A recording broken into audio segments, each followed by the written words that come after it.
Okay, so we're kind of coming to the end of the theory section now, and well, one of the most trendy and popular lines which we've talked and discussed about in the ideas section, and that is the English attack. So this line, I have to say, when I've played the Najdorf in the past, Danny, if I know my opponent plays bishop e3 or f3, sure. I generally always play, well, I like playing the Najdorf because I know, and also let's just remember, I mean, the whole plan, f3 can be played first, but bishop e3 is the normal move because it votes piece. Yeah. I like playing black here, not because I think black's better, but because the positions are so much fun to play. Sure. White's going to castle queenside, and as Danny has said, push the kingside pawns. Black is going to castle kingside normally and push the queenside pawns, and you get really fun positions. And another thing I would like to point out, and we're only going to now in the theory section suggest one setup here for black. Yeah. We have discussed e6. This is the way that I played because I think it's a little bit less theoretical. But I think the principal move is the move. I think e6 is just unbelievable amount of theory as well. Maybe. I mean, well, it's personal choice. I mean, I've played this without knowing any theory against a lot of theory people, and I've always done all right. Yeah. David Eggleston, I've won. I mean, I played this without knowing any theory. I just know the ideas, and it's worked very well. Yeah. It's also equally good. I think. I mean, it was a really tough choice between recommending e5 and e6 or e6. I mean, I think principle-wise, e5 is a Najdorf move. Absolutely, so we're going to go. But I also think you get very similar positions in some ways. If you go e6 or you go e5, you're hacking away on the queen side as black, and white is hacking away on the king side. So that's really all you need to remember. Yeah, it really is that simple. I mean, also after bishop e3, you can recommend knight g4. Knight g4 is a very interesting. But the point is, for example, if they don't go bishop e3, so just take a back move. They go f3. And f3, then the only way really to avoid playing either e6 or e5 is to go queen b6, and I don't think that's a very good line for black. No, I mean I think we should just. So I think to simplify, it's better just to recommend e5 because you can play that against bishop e3 or f3. You're going to get the same position. So that's what we're concentrating on. E5 we've decided, and sure, and it's a bit more forcing as well. So I mean, again, we've seen some games in this, so we've seen the ideas, but Danny will now take you through some of the finer points. And okay, so knight b3, I'm guessing, Danny. And black goes for bishop e6, which is a very good centralising move. So he's already getting ready for his queenside counterplay. He can play knight bd7 and b5. So you'll recommend this kind of setup with a knight going to d7, yeah? Yes, exactly. White plays f3, which is a useful move to stop any ideas of knight g4, and also to really get ready to play this g4 plan. Black plays bishop e7. White goes queen d2. Black castles. And now, actually, there's an interesting trap here, or it's a sort of semi-trap. Now, in the game, white castled queenside. But if he doesn't castle, if you go back a move, if he plays g4, it's very important to remember that in this position, if they go g4, you should play the move d5. Right, that normal break. It's a very good freeing move. Now, it looks as if d5 is bad because of g5. Yeah. And now it's a very important move, you play d4. Which we've seen this concept before. And this worked very well earlier on in the DVD. I've had so many players like a Blitz Simon who've fallen into this trap against me. And this is better for black, is it already? Well, it's his Danny King book. He mentioned this idea. I'm not sure if it's necessarily better for black, but it's just you're absolutely clearly equalised. Yeah, okay. You're just doing very well. Yeah, and again, it's that typical d5 break. And if he was to take on d5 instead of playing g5, then the problem is that after knight takes d5, if you put the pawn back on g2, then this is actually not a bad position for white. Yeah. But because because you've weakened yourself, and now black's got these ideas of bishop h4 check, and also when you take on d5, I'm hitting f3. Yeah. It's not a good version for white. No, right. So this is totally fine. Absolutely. Very, very nice for black. So that's why after castles, I mean, so far black has just played the simple moves: bishop out, castles. That's why white castles, just to Bit of give product placement. more control over that. So yeah, we don't want to give Coca-Cola any more money, really. But, and now this is where you've got to decide what you set up. Now you mentioned A5. Now we're not going to look at that here in theory because it's an idea, but we want to stick with one A5 is a move in some ways I don't like because it's not a typical knight-off move. It just feels like it's not a typical knight-off idea. You're giving up very important squares on the queen side for a hack. If you're an out-and-out hacker, then by all means think about A5. But I think here the natural, the absolutely, real knight-off move is knight bd7. Why, again, remind us why it goes there rather than c6? Why don't you put it on c6 here? I think it's just knight bd7 I just like because you basically facilitate. Firstly, you're defending. I like the way that the knights defend each other. The knights on d7 defends the knight on f6. And also I think the fact that you've now got this half-open c-file and you could put the rook on c8. So there's no knight in the way. Yeah, so if you put knight on c6, then knight d5 already starts to look a bit awkward. Right. Because, what do you do? Already maybe knight e7 is a threat, and if you take on d5... You lose the tempo because you have to then go back to b8, and actually white can play that position quite happily. I mean, another thing I'm thinking as well, the knight on d7, as we keep saying, the c4 square is one of the ideal squares for your knights. These knights should be always heading towards that red square. Sure. And putting it here, you have the very natural idea later on coming b6 and c4. Putting it on c6, the only way you're going to get it there is going a5, and that's not always going to work. So it's I just think knight right c6 is very rarely played. Knight bd7 is much more natural move. Black doesn't have to fear knight d5 now in this position. No, because again, if he has to take with a pawn, generally we're fine, and we can take with. What would you take with here if knight d5? I might even be tempted to. I mean, even here you could even take with a knight actually. Yeah. And then go bishop f5. Yeah. And you're absolutely fine. Yeah. If he goes bishop d3, you could even take and go f5 sometimes, Yeah. Yeah, this looks absolutely perfect for black, this kind of thing. So, g4. G4 is a natural reply. Yeah. And of course white is gearing up for a kingside attack. He wants to either go g5, partly with a plan of pushing a knight away from f6. I think a lot of these lines revolve around this fight for the d5 square. Yeah. And if black wins the fight for the d5 square, he's doing well. If white wins the fight for the d5 square, he's doing well. So a good reply now is to move b5. Yep. So again, you're fine. You want to push that knight on c3 away from d5 square. So if white goes g5, rather than meekly retreating the knight, which would be a positional error, because then white would very gladly play knight d5. You play the move. You play the very important move. You play b4. Right. And now, first of all, what happens if white takes on f6? What's some... I've actually had this as black, and I actually lost the game against James Adair, but I don't think that was because of the opening. I think the opening is fine. Yeah. So what should you? It's very important you take on c3 because you're friendly to take on d2 with check. Yeah. Otherwise, you could take on e7. If king was on b1, he could take on e7. But here you're going to take with check, so he has to take back the queen, and then you go knight f6. And I think black is absolutely fine. I mean, he's got this c file that he can play along. The pawns are equal. a5, a4. I think white now plays an annoying move, knight a5. Yeah. This is what Adair played against me. Yeah. And after queen d7, knight c6, you play something like rook c8. Then they take on e7, and the game continues. But I think it's absolutely fine for that. I just played badly later on. You got some open lines, and that's all we can. Eventually, you're going to try and play d5. D5 at some point. You're going to try and play d5. Looks absolutely fine. Okay, so after b4, allowing that sequence looks okay. Now we've talked about how the knight can be quite bad on a4. This can be a target here, and as Danny pointed out, after something like, I don't know where the knight goes, but just at the moment it doesn't matter. One of the main ideas is queen c7 and queen c6, and we discussed that earlier. Yeah, here the other problem for white is if he takes on b4, then you have bishop takes g5. Right. So, yeah. And if he doesn't take, as you say, eventually he might have a problem with queen c7. Yeah. And then the knight on a4 is going to be a problem for him.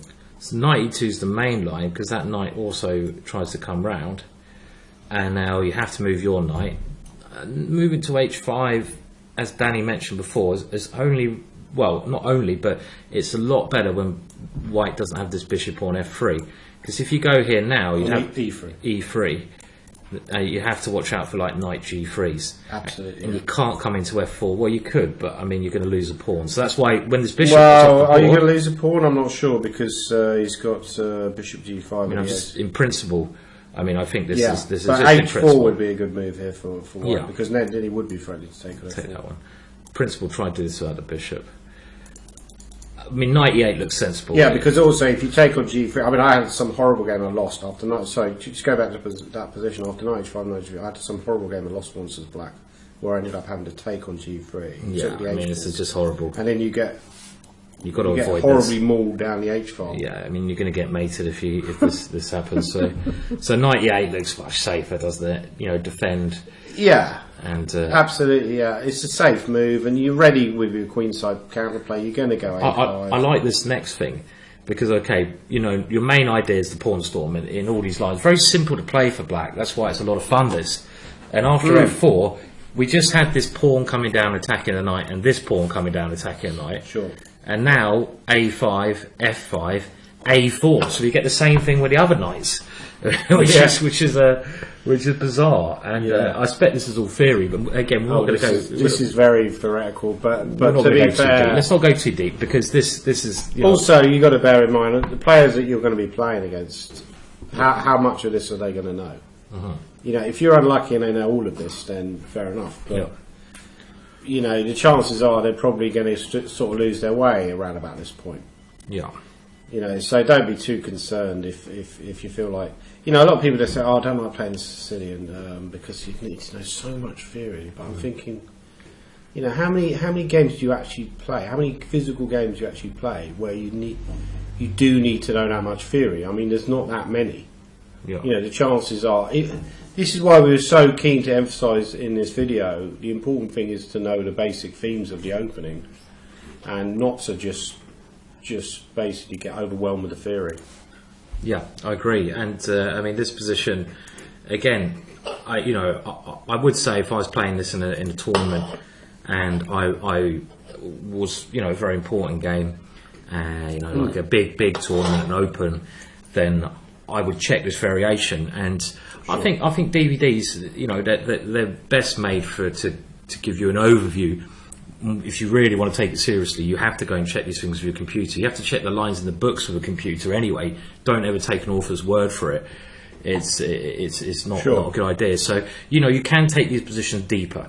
But saying that, what a fun position to play this. I mean, it just looks so exciting.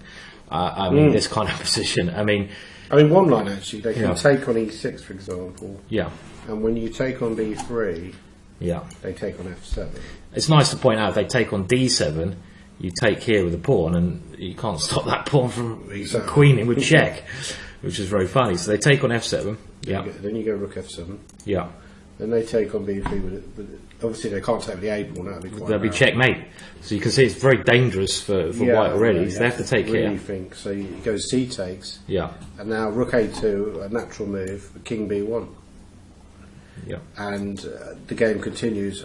I mean, I think this position is relatively unclear. Yeah. But I mean, how many players as white? Not being funny, if you play this as black, how many players as white would find these moves over the board? Yeah. Can you remember the theory here? Or? I think you go. Do you go rook a5 here, maybe? And then they do something with knight g3, threatening to go bishop c4. And maybe you do something with d5 or something. Yeah. This looks about right. Some crazy line. And this is quite crazy. It's supposed to be okay for black. This d5, very important move because you want to stop the light squared bishop coming in, and you're going to get your play queen a8, knight d6. This is going to happen. Obviously, if Sergei Karjakin with white is not playing this move, he would have analysed it and he thinks it's all right for black. Actually, I should say if you played Sergei Karjakin as black, you might have a problem, but you're probably not going to be playing Sergei Karjakin. Probably have a problem wherever you play, unfortunately. And knight b d4, a move tried here. This is quite a crazy move. Yeah. And I mean, okay, so black took that one, and white's idea was just to take back, and he has the dual threat of knight c6, hitting the queen and winning the bishop, and the bishop. So black is now forced to, well, but the typical thematic move, b3, Simon. And this is key. b3. This is how you break up white's position. a4 and b3. This is what you do. As long as you remember just these ideas, just have fun with it. Sure. And let's just watch a bit more, shall we, Danny? King b1. Yeah. So he took, knight takes, and now I like, oh, this is nice. This is nice. Bishop b3. Ooh la la. And just, well, the bishop's lost anyway, but black now gets a beautiful e5 square, and this is just absolute chaos, isn't it, Danny? I think. But clearly, black has good play. I mean, this again, this position is well-known theory. Yeah. And there's been lots of games. Yeah. But the general consensus is that black is okay. Yeah. And this is partly why I recommended this line, to be honest with you, because I do know that in the e6 line, there's a lot of lines where black is under serious pressure. Right. Okay. You know, from a purely theoretical standpoint. Yeah. But this line is absolutely okay. Right. Okay. Okay. And I mean, after, let's have a look at a couple more moves then. If it's still in theory, h4, very logical. Yeah. Rook a5, and this is, I expect, preparing queen a8, which is attacking there. Sure. So you threaten to take on a3 or take on e4. Yeah. Yeah. So queen c3. I think this is when Karjakin was like a really young man as well, right, maybe like a fetus or something. Yeah, right, very young. But he gets. Was it? They said in Blackadder. They said when it's like the glint in the milkman's eye. Yeah. You know. Oh. And after bishop g2, the last piece comes in. As you can even go. I mean, crazy. Knight c7 is very. Trying to go knight b5, which is. Well, I think the idea is if you take on c7 now, I take he does. a3. He does. He takes here. Rook c8, giving up another piece. Wow. Queen takes a7, and now black has sacrificed two pieces, but knight c4. What the hell? And he's just coming through. But Simon, why can't he take on a3 anyway? Why does he even need to do that? Let's have a look. So he takes here. Yeah. Can this be defended? Well, rook a1 is. Well, you have to take, right? I mean, come on, you have to take. Yeah, I was looking at bishop a7, but no. No, you have to take. You have to take. So queen. I think the idea is rook d2. This is what he doesn't like. Only way to try and defend.